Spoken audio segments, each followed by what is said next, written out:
નવસારીની એક ફેમસ જગ્યા અને ઘણા વર્ષોથી અહીંયા ગણપતિ બાપાનું આયોજન થાય છે. ઘણી મોટી મોટી મૂર્તિઓ લાવવામાં આવે છે, સરસ મજાનું એવું ડેકોરેશન થાય છે, સરસ મજાનો એવો મંડપ બનાવવામાં આવે છે. તો અહીંયા જે છોકરાઓ છે જે મહેનત કરે છે એની પાછળ એ લોકો જોડે વાતો કરશું અને મંડળનું નામ જાણીશું, શું છે શું નથી. ભાઈ, શું નામ તમારું? મારું નામ કલ્પેશ. કલ્પેશભાઈ જણાવો આપણા મંડળ વિશે અને આજે કેટલા વર્ષોથી શું થાય છે? અમે 2023થી સ્થાપના કરીએ છીએ. 2003થી આ 23 પ્રવેશ કર્યો છે. આપણી મૂર્તિ દર વર્ષે કંઈ યુનિક જ હોય છે, કંઈ અવતારમાં હોય છે. કોઈ પણ આ વર્ષે આપણે નંદી અવતારમાં છે, શંકર ભગવાન રૂપમાં. ને આપણું સ્ટ્રક્ચર ને ફિનિશિંગ ને સારું હોય છે, બધા કરતાં અલગ કંઈ યુનિક જ હોય છે. ને અહીંયા બધાની ઈચ્છા પૂરી થાય છે, એટલે ઈચ્છાપૂર્તિ ગણેશ કરીને નામ આપેલું છે. એમ મંકોડિયા ગણેશ યુવક મંડળ છે આપણું. મંકોડિયા કા રાજા તરીકે લોકો ઓળખે છે.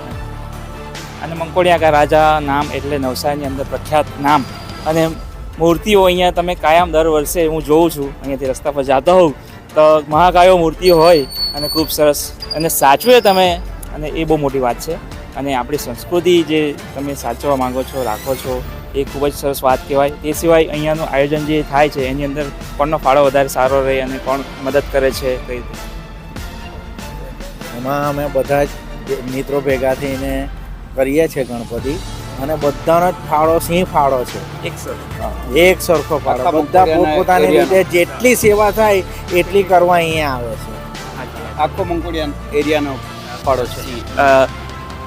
આજકાલના છોકરાઓ જે ભણવા માટે જતા હોય સ્કૂલમાં ઘણું બધું શીખીને આવે, એક વાત તો સાંભળવું પડશે, સાંભળવું. અને અહીંયા ગણપતિ બાપા પાસે આવો એટલે શું અહીંયાથી શીખવાનું મળશે?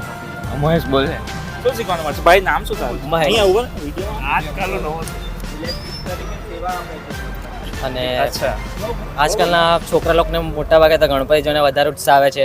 ગણપતિ જ્યારે બનતા હોય ત્યારે લોકો ઘણા આવીને જોઈએ આ વર્ષે શું થીમ હશે. મંડપમાં જ યુઝ કરીએ છીએ આપણે, કંઈ ખોટા ખર્ચા પાછળ અમે બહુ ફાળવતા નથી એમ. ને આગળ પણ આનાથી સારું અમે લાવવાના છે. 25મા વર્ષે, આ અમારું 23મું વર્ષ છે. 25મા વર્ષે અમે મંકોડિયા કા રાજાનું સેલિબ્રેશન કરવાના છે.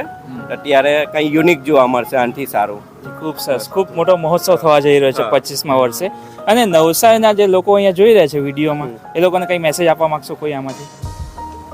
મંકોડિયાના મંડળ સિવાય બીજા મંડળ પણ ઘણા બધા સારું કરે છે, એટલે બીજા મંડળને પણ એમ કહેવાનું છે કે કોઈ કોમ્પિટિશન નથી, આ એક યુનિટી બનાવો, બધા મંડળ સાથે મળીએ, બધાનો સાથ સહકાર લઈને આગળ વધીએ.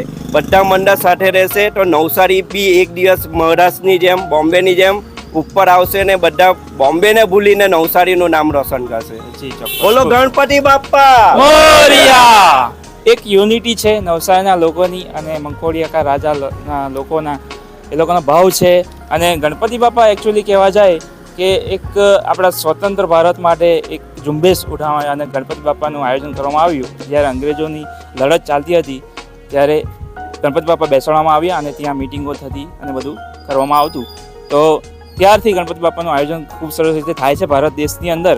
અને આ જ રીતે નવસારીની અંદર ઘણી જગ્યાએ થાય છે આયોજન, પરંતુ મંકોડિયાનું એક અલગ જ નામ છે અને નવસારીના લોકો માટે તો એક જાણીતું નામ છે. તો જેટલો વિડીયો બને એટલો શેર કરી દેજો, દરેક લોકોને જોવાનો મળે. અને મારી ચેનલ પર નવા આવ્યા હોય સબસ્ક્રાઈબ જરૂરથી કરતા જજો. મળીએ ફરી પાછા કોઈક એવા સારા વિડીયોની અંદર. ત્યાં સુધી સૌને જય હિન્દ, જય ભારત, જય માતા દી, Ganpati Bappa. Subscribe now, Money Patel Vlog.